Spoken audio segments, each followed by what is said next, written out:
Volvemos a encontrarnos con Pablo. Lo habíamos dejado después de esa paliza que le habían pegado los judíos con la excusa, con el pretexto de que había profanado el templo al llevar allí a un gentil, y como Claudio Lisias lo había rescatado de este tumulto y había intentado sonsacarle la verdad por medio de unas torturas, pero al enterarse de que era romano, ciudadano romano, entonces paró, arrepentido y temiendo lo que le podía venir encima, ¿no? Porque no podía torturar a un ciudadano romano sin un juicio previo. Por lo tanto, estamos en esta situación. Claudio Lisias no se ha enterado de lo que está pasando. Primero intentó enterarse por medio de los judíos y cada uno le decía una cosa distinta, así que no sacó nada en claro. Luego, como acabo de decir, lo intentó torturar para sacarle la verdad, como era lícito hacer en el imperio en aquel entonces. Pero el problema es que era romano, entonces ya tenía que haber un juicio antes de poderle sacar la verdad y torturar. Por lo tanto, ni por esta vía ni por la otra había conseguido, entonces decide al final, bueno, pues voy a volver a convocar al Sanedrín, vamos a ponerlos otra vez en medio y a ver si de una vez por todas me entero de lo que está pasando. Entonces es en este momento que viene la lectura que acabamos de hacer, en Hechos capítulo 23.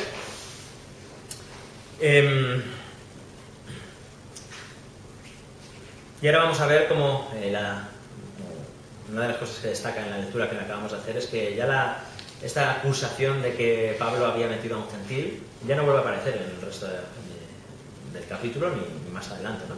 Entonces como que eso ya es agua del pasado, ¿no? La verdad es que no, al menos en el texto parece que inmediatamente, o sea, el primero en hablar dentro de este encuentro con el Sanedrín de nuevo es Pablo de nuevo. O sea, no, hay algunos que proponen que a lo mejor hay una acusación antes que no sale, aunque bueno, el texto no da esa sensación, aunque podría ser posible, ¿no? Que presentaran unas acusaciones y la respuesta de Pablo fuese esta, o que simplemente Pablo tomase la iniciativa, ¿no? Muy bien, así que Pablo los mira fijamente a todo el concilio y pronuncia estas palabras, ¿vale? Hermanos, hasta este día yo he vivido delante de Dios con una conciencia perfectamente limpia. Bueno, palabras que desde nada más escucharlas nosotros mismos nos parecen que es una auténtica temeridad, ¿no? Decir esto como alguien, ¿no? Esto no es popular hoy en día ni dentro del mundo evangélico, ¿no? Decir que alguien diga pues, que actúa con conciencia perfectamente limpia delante de Dios, ¿no?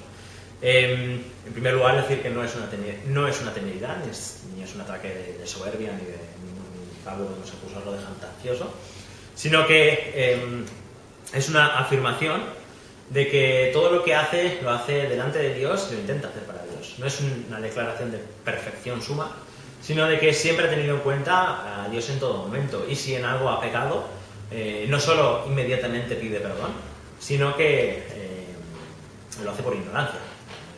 Es decir, es una manifestación diciendo deliberadamente en ningún momento he intentado hacer nada en contra de la ley o de Dios, ¿no?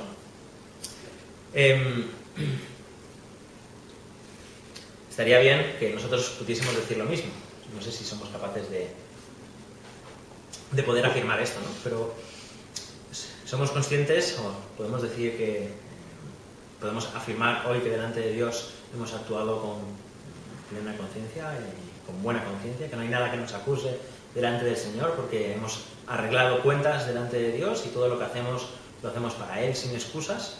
Incluso que cuando pecamos o cuando nos equivocamos lo hacemos por ignorancia, y cuando se nos es dicho, cuando el Espíritu Santo nos lo revela, inmediatamente acudimos al Señor para decirle, mira, este es mi corazón, perdóname, y tener siempre una conciencia limpia, ¿no? Creo que como creyentes deberíamos aspirar a esto, ¿no? Es decir, actuar siempre con una conciencia delante de Dios, ¿no? Y enseguida que la cosa nos presentase o no mostrarse, revertir esa situación, ¿no?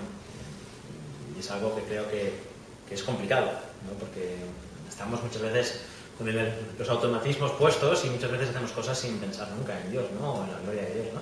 Y estamos tan acostumbrados a hacer ciertas cosas que a veces solo pensamos en nuestra propia satisfacción y no en si realmente estamos haciendo las cosas con una conciencia limpia delante de Dios, ¿no?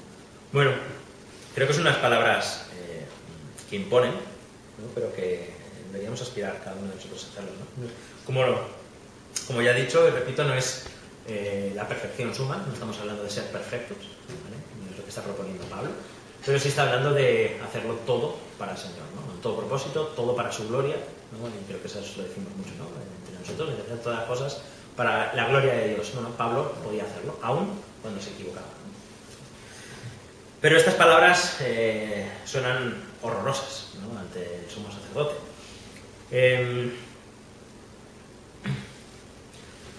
Porque para ellos, y para el sumo sacerdote, Pablo era un profanador, era un sacrílego, era alguien que les había traicionado, alguien de los que antes había estado con ellos y ahora en cambio creía en divinidades extrañas, ¿no? Es decir, creía en que Dios no era solamente uno, sino que eran dos, ¿vale? Porque se atribuía al Hijo ser igual a Dios, ¿no? Entonces a ellos les sonaba como una atrocidad, ¿no? Encima va y pretende este Pablo, habidos del sumo sacerdote hablamos, decir que tiene una conciencia limpia perfecta delante de Dios, ¿no? Entonces ordena que le peguen en la boca porque no lo puede soportar.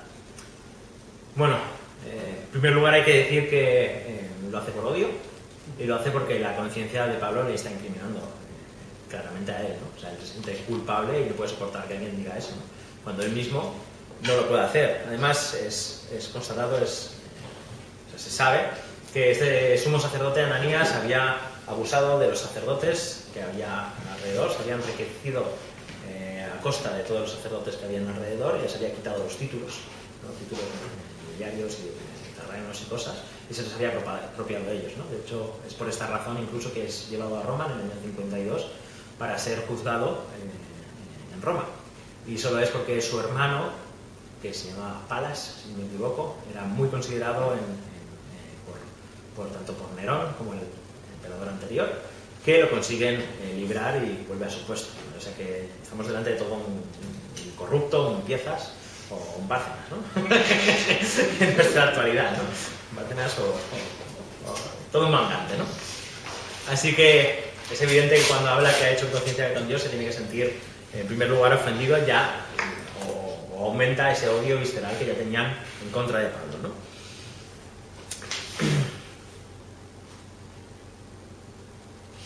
Así que ordena que le peguen, porque piensan que es una blasfemia. Pero de nuevo Pablo, después de esta orden, me sorprende con una respuesta contundente, y es que parece que haya perdido la paciencia, ¿no? En el versículo 3 dice: entonces Pablo le dijo: Dios te golpeará a ti, pared blanqueada. ¿Te sientas tú para juzgarme conforme a la ley y violas la ley ordenando que me golpeen? ¿Vale? Tenemos esta secuencia, ¿no? Pablo afirma su conciencia, su honestidad para hacer las cosas.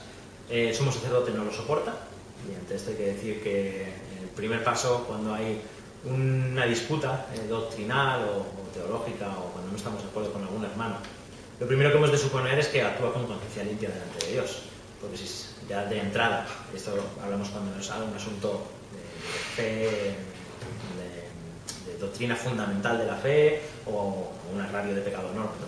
Sino cuando son cuestiones de teología, de doctrina, de un punto aquí, un punto allá, debemos siempre suponer que el otro actúa con buena conciencia, porque si no se acaba la conversación.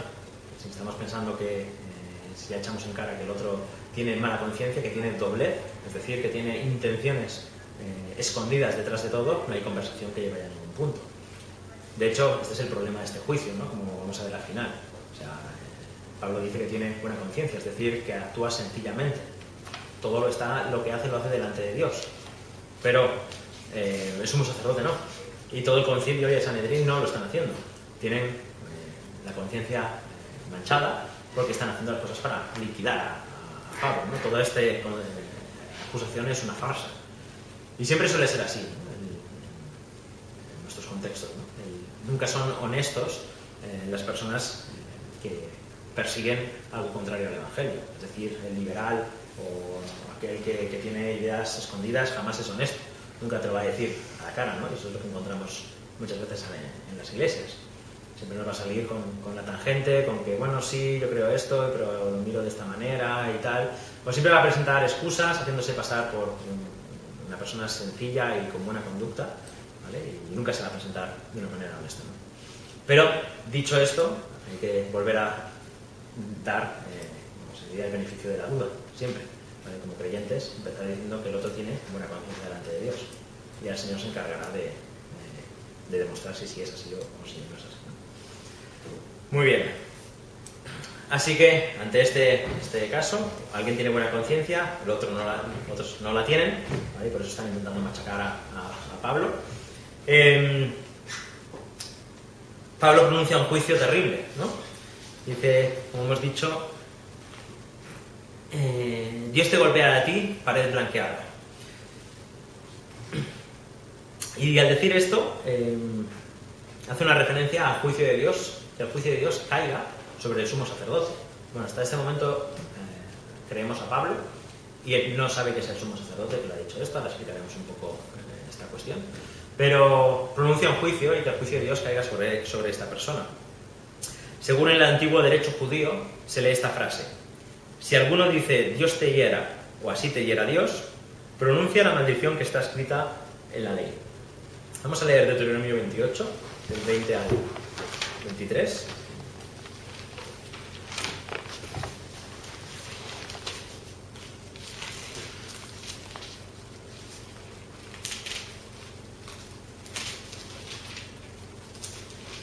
Si alguien que lo tenga, lo quiere leer. Del 20 al 23.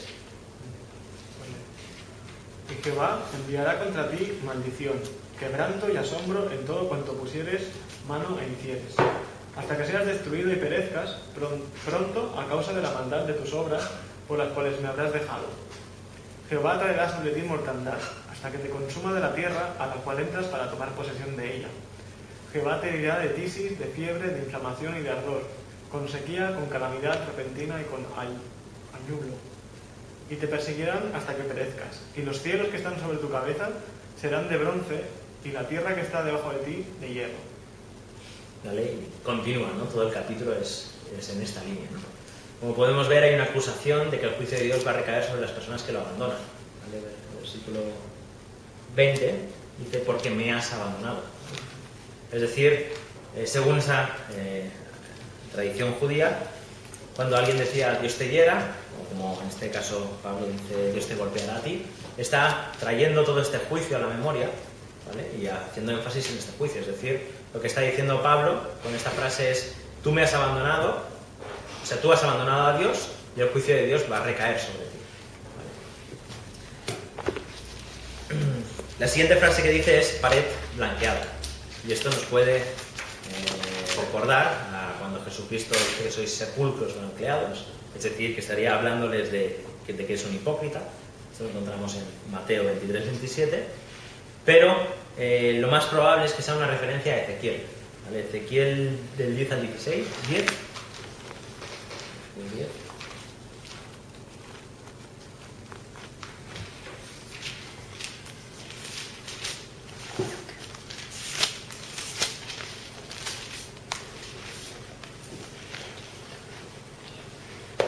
¿10? No, 10 no, porque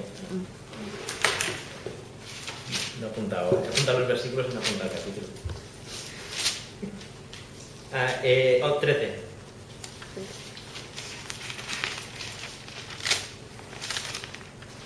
Del 10 al 16. ¿Alguien lo puede leer?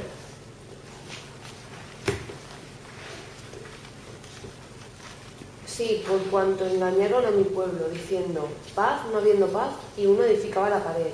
Y he aquí que los otros la recubrían con lodo suelto. Di a los recubridores con lodo suelto que caerá.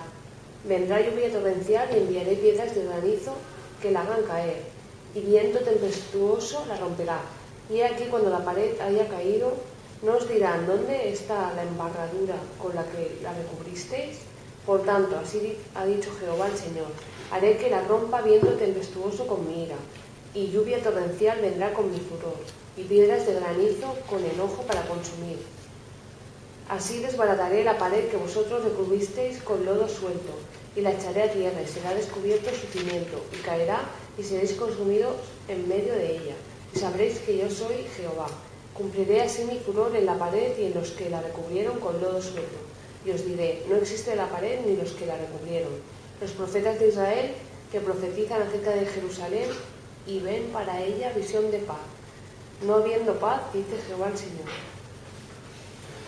Vale, quizás no se aprecia tanto, porque dice lodo recubierto, ¿no? Pared, Sí, lodo recubierto. pero- Dice pared con cal, pues pared blanqueada y pared con cal se entiende. ¿Qué versión está? Las Américas. Creo que es la que apuntan los comentaristas, es esta la idea. ¿No? Pared con cal, ¿vale? Que es porque cada lodo es marrón. Entonces no se entiende el símil.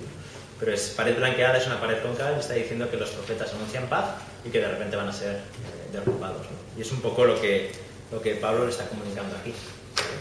No solo la opción de hipócritas está bien, pero más bien da la idea de que es algo que parece que es permanente, ¿no? Es alguien que está sentado juzgando y que el Señor lo va a quitar del medio, ¿vale? Cuando piensen que no, cuando piensen que está todo en orden, el Señor va a traer su ira y lo va a quitar, ¿no? Es decir, tanto la primera parte que dice Dios te golpeará a ti, que es un recuerdo de la maldición de Dios en el Deuteronomio, como la segunda parte, que es pared blanqueada, lo que Pablo está haciendo es que recaiga el juicio de Dios sobre la persona que ha dicho esto. Y luego continúa diciendo: ¿te sientas tú para juzgarme conforme a la ley y violas la ley ordenando que me golpeen? ¿Y por qué motivo Pablo reacciona tan contundentemente? Parece una reacción casi visceral, ¿no? Incluso algunos lo acusan, ¿no?, de perder la paciencia, ¿no?, de tener una reacción que no se parece a la reacción del Señor Jesús. Vamos a leer la reacción del Señor Jesús cuando también contesta a sumo sacerdote y le abofetea. ¿Vale? Juan, capítulo 18, versículos 22 y 23.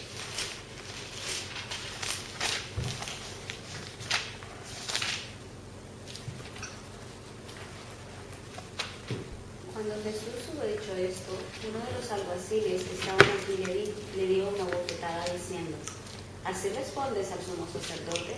Jesús le respondió: se ha hablado mal, testifica en qué está el mal, y si bien, ¿por qué me golpeas? Bueno, algunos ponen esta diferencia, ¿no?, de cómo es que Jesús contesta, pero contesta de una manera mucho más pausada. Y aquí parece como que Pablo ha perdido la calma, ¿no?, que se le ha agotado la paciencia, no lo soporta más, y le suelta este improperio, ¿no?, como casi, bueno, pues una maldición tremenda, ¿no?, que toda la ira de Dios caiga sobre esta persona, ¿no? Y encima le dice: tú que te sientas a juzgarme y incumples la ley, ¿no? La respuesta es que no es porque, o al menos yo no entiendo que haya perdido la paciencia, sino que los motivos por los que dan la respuesta son totalmente distintos. Jesús está defendiendo su inocencia. Le acusan de haber hecho algo mal y él se defiende diciendo: no he hecho nada mal, y si te he contestado mal, ¿por qué me golpeas? Pablo lo que hace no es defender su inocencia, lo que está haciendo es denunciar la corrupción de la religión desde el tiempo, la corrupción del Sanedrín. Por eso el tono es muy distinto. Sabemos que cuando Jesús denuncia la corrupción, denuncia con la misma fuerza que la hace Pablo, ¿no? Hay de vosotros, escribas y fariseos hipócritas, por ejemplo, ¿no?, cuando echa a los cambistas del templo, ¿no? No lo hace calmadamente, sino con ira, ¿no?, con ira santa. Y esto es lo que os propongo que está pasando aquí. Está denunciando a un Sanedrín, al proceso de máxima autoridad religiosa de aquel tiempo en Israel, lo está denunciando como corrupto, como injusta, ¿vale? Y por eso está pidiendo que recaiga toda la justicia de Dios sobre ellos, porque la religión, la máxima autoridad, ha abandonado la ley. Lo que están haciendo es promover un juicio injusto sobre él, y el que le tiene que juzgar encima le manda que le golpeen, ¿vale? Entonces, ante este hecho, Pablo no se queda callado, y nosotros tampoco deberíamos, porque una de las peores cosas es que la religión sea corrupta, ¿vale? Porque si ya nuestra religión es corrupta, ¿qué queda? Que no sea corrupta. Así que esta decisión visceral contra el pecado y contra el abandono de Dios debería ser también parte nuestra. Vemos que Pablo no toma la justicia por su mano, sino que invoca a Dios y le hace recordar a todos ellos que Dios está por encima de ellos, ¿no? Porque una de las cosas cuando hay corrupción es que parece que pues Dios no está aquí, no pasa nada, ¿no? Puedo hacer el mal y seguir continuando en el mal y no pasa nada, ¿no? Pablo les recuerda por medio de Deuteronomio y por medio de Ezequiel que la ira de Dios está sobre ellos, sobre todo cuando ellos han abandonado a Dios, ¿no? Entonces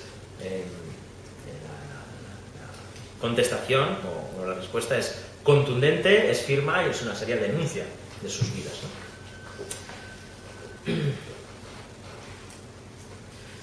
Pero vemos que acto seguido le informan de que es el sumo sacerdote, ¿vale? Ananías, y le preguntan, ¿sumo sacerdote de Dios e injurias? Entonces, Pablo inmediatamente, dándose cuenta del error que ha cometido, pide perdón. Y lo hace, ¿por qué pide perdón? ¿Por qué se disculpa? De nuevo, porque él actúa en todo con buena conciencia, ¿vale? E incluso cita un texto en las Escrituras que dice que no hablarás mal de una de las autoridades de tu pueblo.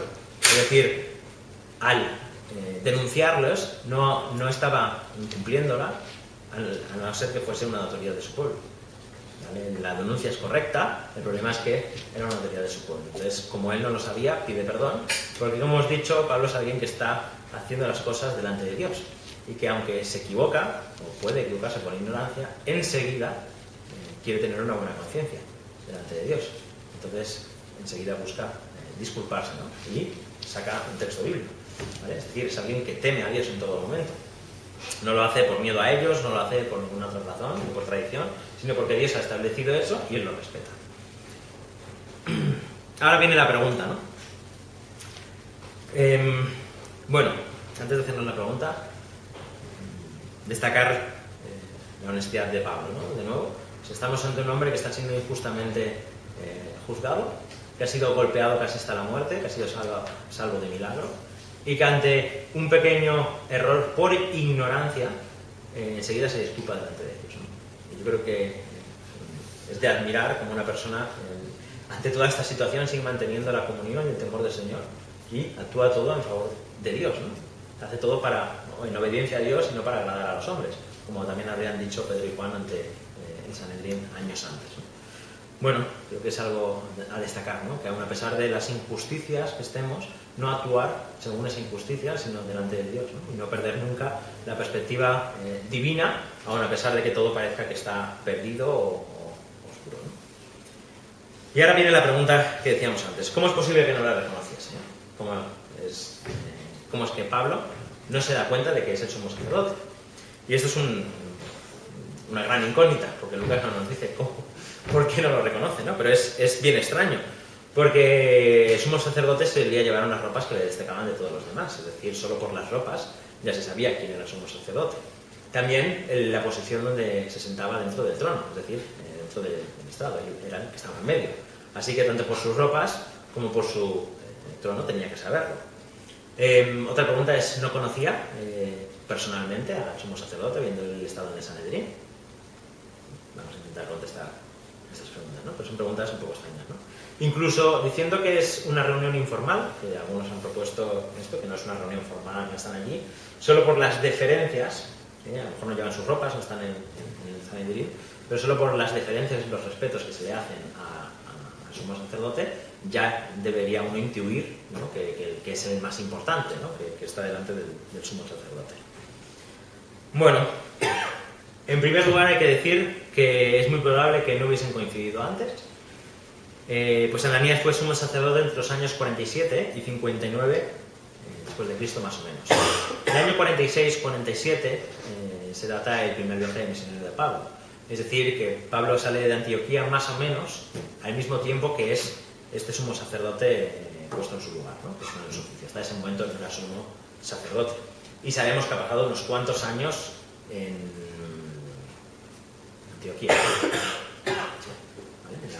Cuando se convierte en Damasco, pasa unos años en el desierto, luego va a Jerusalén, luego va a Tarso, luego lo llaman para Antioquía, Bernabé, etc., ¿no? O sea que ha pasado bastantes años que no está en Jerusalén de una manera estable, ¿vale? Es decir, que ya hace muchos años que ha salido del Sanedrín.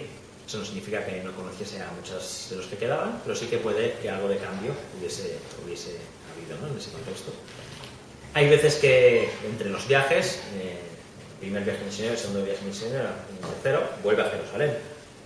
Pero son estancias que suelen ser cortas y que es muy probable que no se hubiesen encontrado con el sumo sacerdote, ¿no? Muy bien, esto es para decir que personalmente lo probable es que no se conociesen, aunque hay posibilidades. Pero sí que saltándonos la pregunta, ¿no? ¿Cómo es que Pablo no reconoce al sumo sacerdote? Bueno, diferentes propuestas. Una es que él estaba allí, escuchó una voz y no supo definir quién era, ¿no? Simplemente había un tumulto, escuchó una voz y él la contestó y no se dio cuenta de dónde salía la voz. Como decimos, es una solución un poco coja. Respuesta que quizás pueda ser la más posible, ¿no? La más plausible. Es bastante posible que Pablo no lo reconociese debido a la mala visibilidad ocasionada por la enfermedad que padecían los ojos. Como se puede decir de sus palabras en Gálatas 4, del 12 al 15. Vamos a leerlo.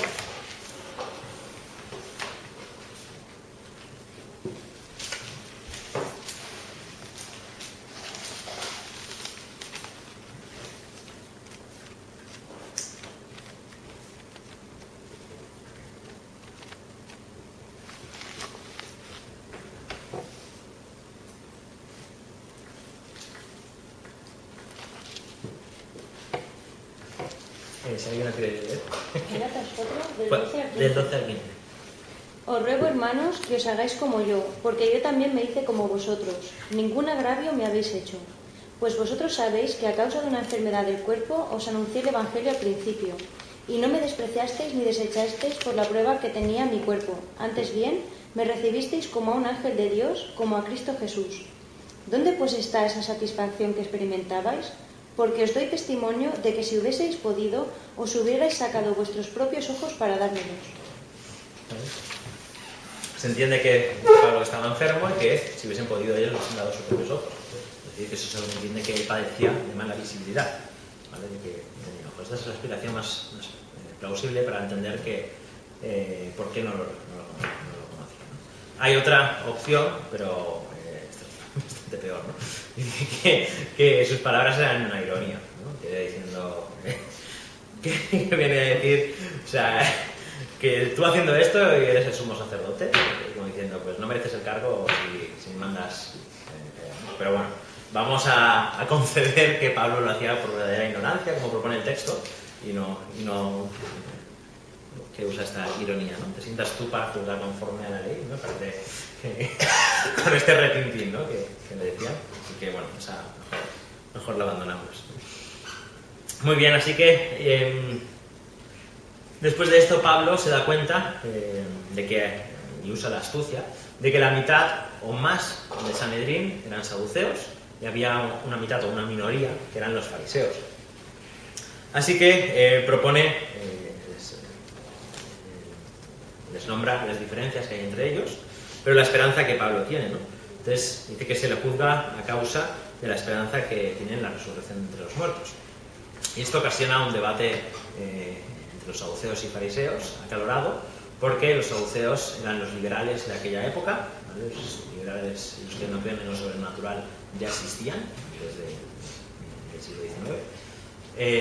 Estaban aquí, ¿vale? No creían en la resurrección, no creían en ángeles, no creían en espíritus, ¿vale? Y nada de lo que fuese sobrenatural.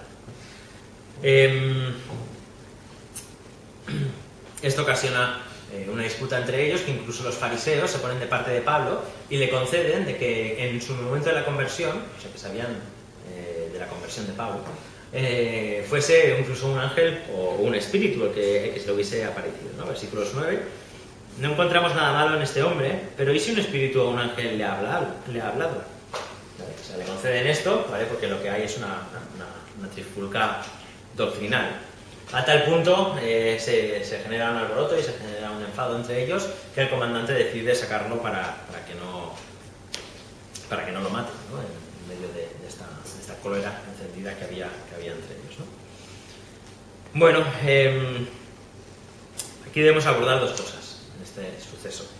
En primer lugar, y como viene siendo costumbre, hay que defender a Pablo de los enemigos suyos, ¿no? Aquellos que ya han propuesto que Pablo es un mal predicador, que aburre hasta la muerte y por eso la gente se cae cuando predica, que resiste al Espíritu Santo, que es un cabezón, que tiene doblez y cuando está en la iglesia de Antioquía gira la cara y se hace judío y dice, no, sí, voy al templo y reniega todo lo que ha dicho.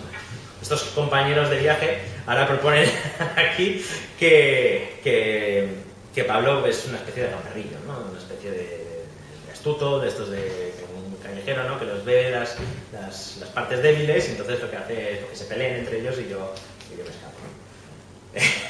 O como lo llama Gooding, los críticos de sofá, ¿no? Es decir, los críticos que están en el sofá y no están en la situación, ¿no?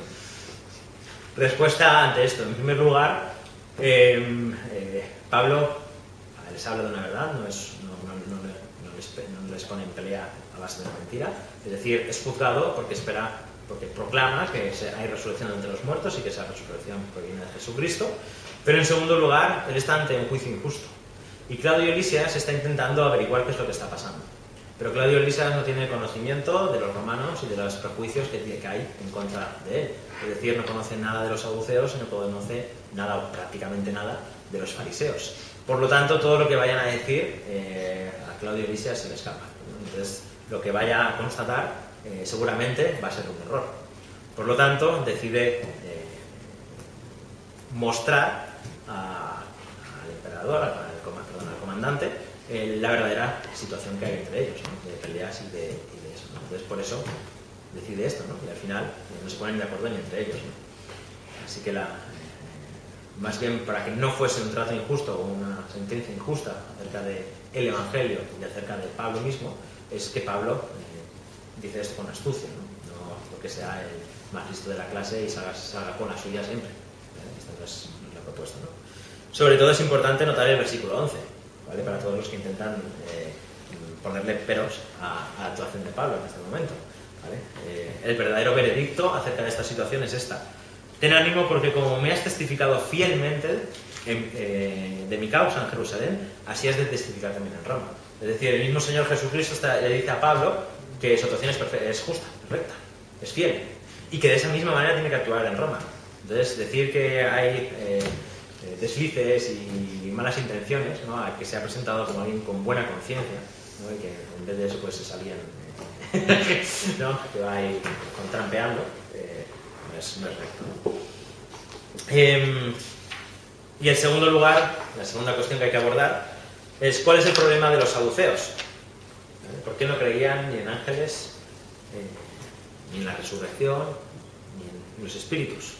Y la respuesta nos la da ya Jesús en los evangelios, ¿no? Mateo 22, 29, vamos a buscarlo.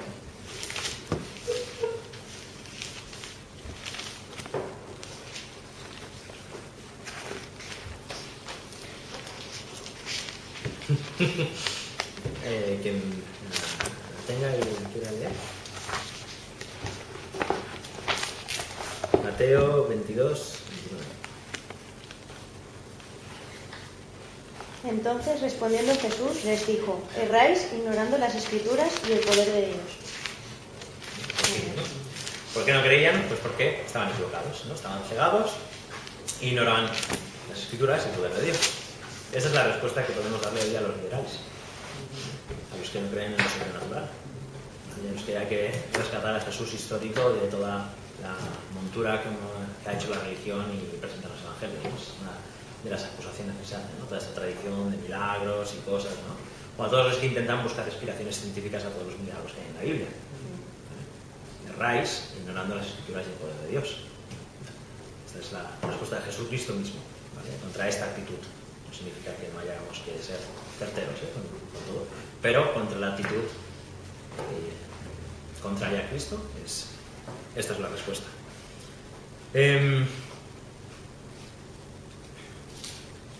Muy bien, simplemente destacar que tanto el anuncio de Pablo como el veredicto del Señor Jesucristo coinciden y tiene conciencia limpia y ha actuado en buena conciencia delante de Dios. Y ahora es interesante, ¿vale? Quedarnos con esta imagen de Pablo, ¿vale? Alguien que sirve fielmente al Señor, que lo hace todo para su gloria, que lo hace de una manera recta, y Jesucristo dice que sí, que eso es así, ¿vale? Porque es muy interesante la comparación que hace Lucas en este capítulo, ¿no? Vamos a ver ahora, de una manera muy breve y muy rápida, todo el resto del capítulo, dividido en dos secciones. Primero el complot que hacen los judíos para engañarle, y luego el escrito de Claudio a a Félix, ¿no? Y vamos a ver este tema, que creo que es el tema que resalta, de tener una conciencia limpia delante de Dios, ¿no? En primer lugar, desde el versículo 12 nos relata que este complot de los judíos, ¿no? Que se juntan para hacer una conspiración, y es, bueno, gracioso porque dice algo juramento, dicen que no comerán ni beberán hasta que hayan matado a Pablo, ¿vale? No lo consiguen, por lo tanto rompen su pacto o están todos muertos, ¿no? en un mes y medio, ¿no? Pero bueno, ojo con lo que pactan, ¿no? No sé si podría romper el voto y quemar un sacrificio y ya está. Pero se comprometen, y esto es algo serio, a no comer y no beber hasta que den muerte a Pablo, ¿no? Entonces incitan al sumo sacerdote y al Sanedrín y a todos los ancianos del pueblo para que llamen a Claudio, ¿vale? Más que llamen es que engañen a Claudio para que traigan a Pablo y como si quisiesen investigar más, ¿no? Como os acordáis de la buena conciencia, ¿no? Es decir, los judíos, los religiosos judíos en este momento, están proponiendo engañar, están proponiendo quebrantar la ley y están proponiendo asesinar. ¿Vale? ¿Dónde está la buena conciencia delante de Dios? O sea, ellos mismos en este acto están rompiendo la ley de Dios por todas partes. Evidentemente ellos no lo eran así, era como la justa muerte de un blasfemo. Pero ojo con cauterizar la conciencia, ¿no? Porque llegas a hacer cosas que piensas que estás haciendo las cosas bien delante de Dios, lo que estás haciendo es cometer asesinato, injuria y mentira, ¿no? Todo en un mismo acto, ¿no? Lo más glorioso de este pasaje es que todo el aparato religioso está moviéndose para asesinar a Pablo, y detrás de él, evidentemente, Satanás, para matar a Pablo. ¿Y cómo desbarata Dios los planes, ¿no? Pues de una manera súper sencilla, ¿no? Un simple niño que estaba por allí, no sabemos ni siquiera ni cómo se entera, no tenemos mucha información, Lucas no se para, no sabemos ni por qué estaba su hermana allí, ¿no? Si le había acompañado a Pablo, si era creyente o no era creyente, no sabemos nada. Sabemos que el sobrino de Pablo lo escucha, que es un muchacho, ¿vale? Un niño pequeño, y que él solito, o sea, que Dios se basta de un muchachito para desplantar todo el sistema religioso y todas las conjuras y compromisos hasta la muerte de no comer y no beber. Compromisos serios, pues con un simple muchachito lo coge, lo lleva hasta Pablo y Pablo al comandante, y todos los planes hayan quedado desbaratados, ¿no? Y esto es un gran consuelo para nosotros como cristianos, ¿no? Porque podemos vivir situaciones, o incluso que ni nos enteramos nosotros, ¿no? Que pueden estar pasando a nuestras, detrás de lo que nosotros somos capaces de escuchar, o de ver, o de entender. Maquinaciones que Satanás pueda estar haciendo en contra de nosotros, y estar absolutamente tranquilos y confiados de que si Dios no lo quiere, nada nos va a suceder.